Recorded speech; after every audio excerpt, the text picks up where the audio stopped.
Hello from lockdown 2.0.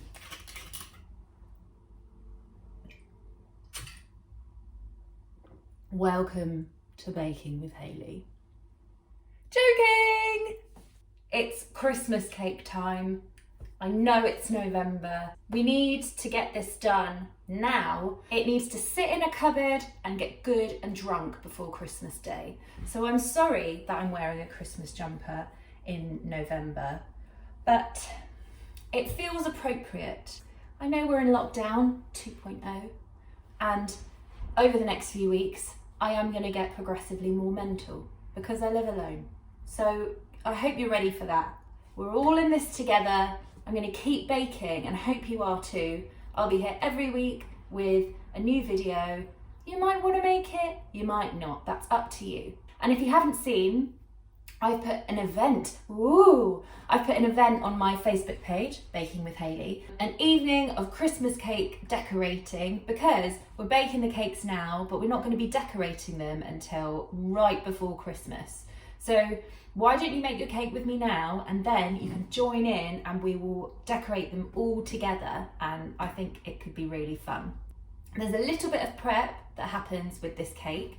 I'm baking mine in a slightly smaller tin because I end up eating the whole thing by myself, and I don't need a Christmas cake to myself that serves about 40 people. I'd like it, but I don't need it. I'm going to tell you the measurements for a 10-inch, 23 centimetre round tin, but in the description of this video I will write down all the measurements that I used for an 18 centimetre, which I think is 7 inches. So if you do want to do it in a slightly smaller tin, just check in the description of this video and all of the correct measurements will be there. But for the sake of this video, I'll be telling you the measurements of a 10-incher. And I'm going to read this bit off of my computer because there's a lot going on. There's a lot of fruit in here. Last night, before I went to bed, I weighed out 350 grams of glacé cherries. I then washed them and then cut them into quarters. I also put 500 grams of currants, 175 grams of raisins, 350 grams of sultanas, the zest of 2 oranges, and then 150 mils of sherry. You can use brandy. You could even use something like amaretto. I also know that some people who don't drink and don't want to put alcohol in their cake, you could do tea, you could do black tea, or even something like Earl Grey, because you've got that citrusy kind of note in there that would be really nice with the orange zest. So whatever liquid you want to do, but I like sherry because I like to feed the cake every couple of weeks with a nip and then feed myself with a little nip. And then I just shook it all up, or you can just mix it together if it's in a bowl, cover it with cling film, and then leave it in the fridge overnight. And then that means that the fruit soaks up all that delicious sherry, and then it's ready to go in our cake. There's a little bit of prep involved in the actual cake, more so than I've done before. Normally I'm quite slapdash with the old lining of the tin, but this is an important cake. Take your tin, grease it with butter all around the outside, and then you need a double layer of greaseproof paper inside. So cut nice circles for the bottom and then put it around the outside in strips. And you need to double layer this. So put one layer on and then grease that again with butter and then put the other layer on, and that's your tin done. You need to preheat your oven to 140 degrees Celsius. It seems really low, but this cake bakes for quite a long time. This is going to bake for up to 4 hours. So make sure that you set aside a good amount of time where you don't have to go anywhere. You can do this by hand. You can use an electric whisk. I'm using my mixer, as you can see. And you need 250 grams of soft unsalted butter, 250 grams of light or dark muscovado sugar. So that's a brown sugar. You could use a dark brown sugar, but muscovado has that really rich flavour to it, so it's quite a distinctive sugar. I've also got 4 eggs in here and 75 grams of chopped up blanched almonds. Now, blanched almonds is just that they've had their skin removed. and they might have done a little turn in Streetcar Named Desire. If you get that joke, it's brilliant. And, sorry, just distracted myself. Black treacle. I'm not a massive fan of black treacle. Does anybody remember when Rolo's tried to release a treacle version? They were grim, so I'm glad that they got discontinued. But treacle is great in baking, and if you plan on doing more festive bakes, this is what you will need for gingerbread, most probably.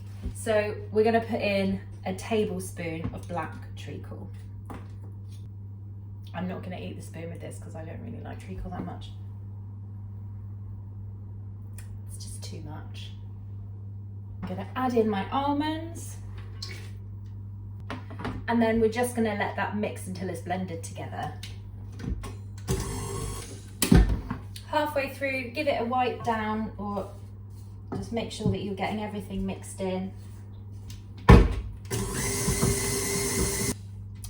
Okay, so when that has mixed in, then you need to add 275 grams of plain flour and a teaspoon and a half of mixed spice. You don't need to fold it like you would if it's self-raising or if it's got bicarbonate of soda in.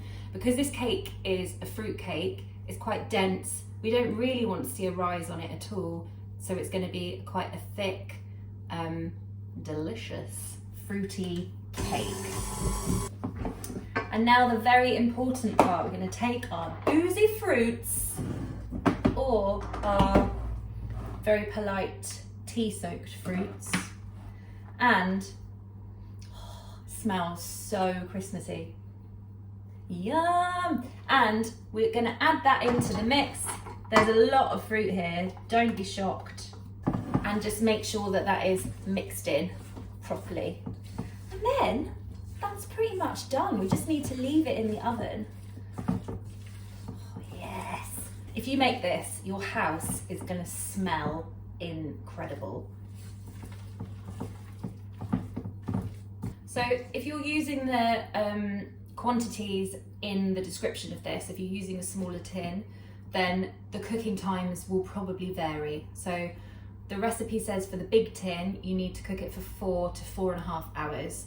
And you can check that after 4 by putting a skewer or a toothpick in. If it comes out clean, your cake is done. However, because I am making a smaller cake, I'm going to check it after 3 hours and then decide what I need to do. But your mixture should look like that. And all we need to do now is pop it in our ready-made tin.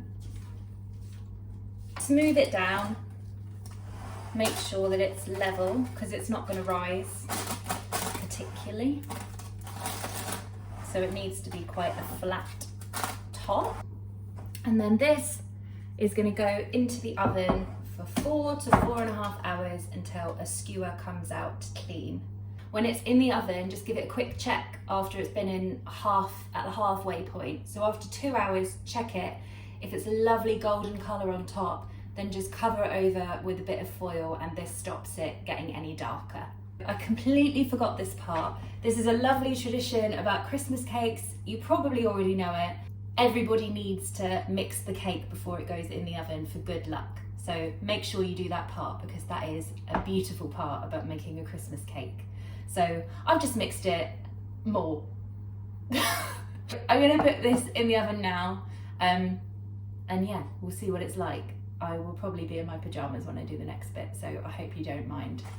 It's out of the oven and my smaller cake took 2 hours 45, so 3 hours-ish, and I did have to put a little foil hat on her about halfway through. I have made this cake quite a few times before, and if you do make a 10-inch one, then 4 hours is completely fine. If your oven does run on the hot side, I'd maybe put it at 120, 130, especially if you're going to go to bed, because then you know that it's not going to overcook when you're asleep. It's a Christmas cake. We're going to keep this in a cupboard somewhere dark. I probably will keep mine in the wardrobe. You know, it's your choice. Keep the greaseproof paper around it that it's baked in the tin in. Wrap it up in another layer of greaseproof paper and then layer that one in foil. Every couple of weeks, stab it a little bit and then spoonful over a couple of tablespoons of your chosen liquid and then treat yourself to a little bit. I will be instructing on how to cover them in marzipan beforehand, so keep your eyes peeled for Christmas cake updates on my Facebook, YouTube and Instagram. So I hope you have fun making this weekend. Let's get through lockdown together.